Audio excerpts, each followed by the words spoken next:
What mistakes do you think people in the service industry make consistently, or restaurateurs make when opening a new establishment?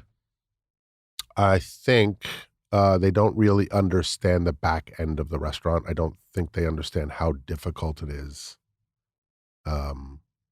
You've got rent, insurance, air conditioning, water, workers' comp, ELPI,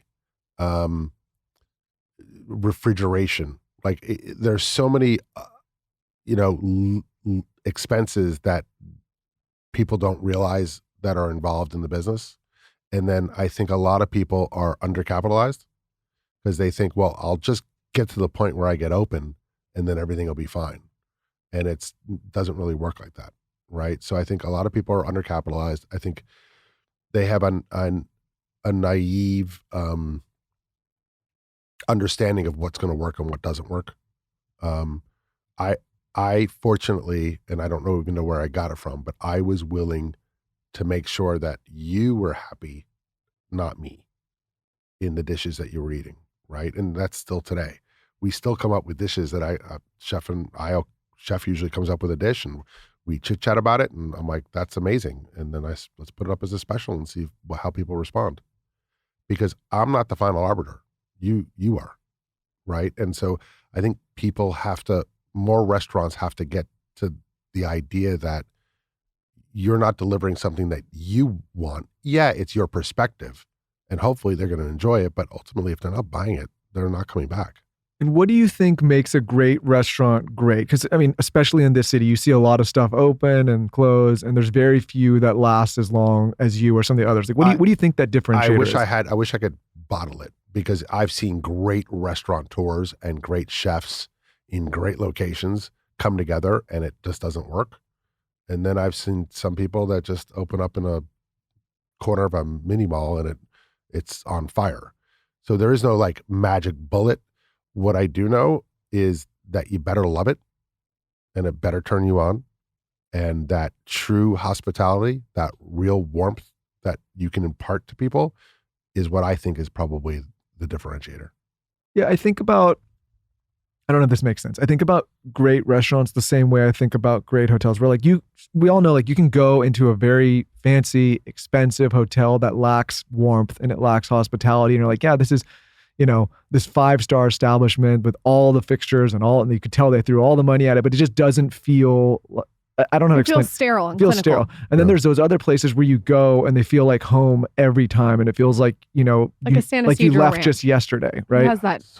Oh, it's like hitting all 5 senses. And I think you're right. It's like, do you go with him? Yeah. Who should I go with? I don't know. I'm just saying, it seems like such a waste. I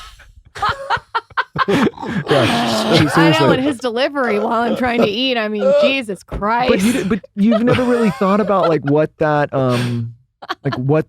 essence or what that thing is.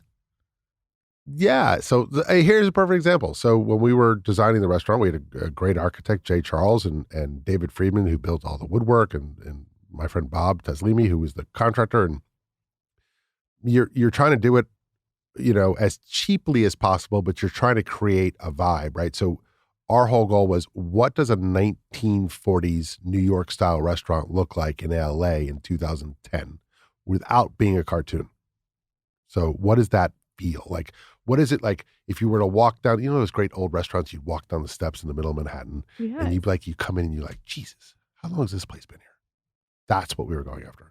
And then using materials that wouldn't age it, right? Because we've all done those things where you're in love with a texture or a look or a stone or a tile, and you're like, 4 years later, you're like, what was I thinking? This is disgusting. It's like my haircut from a week ago.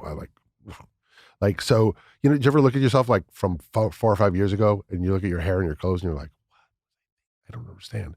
The same thing about all those materials. But we had to make decisions because we had limited budget on what was important. And I was firm on it, and still am, that we spent money on the things that you actually touched. Huh. So the booths are really expensive.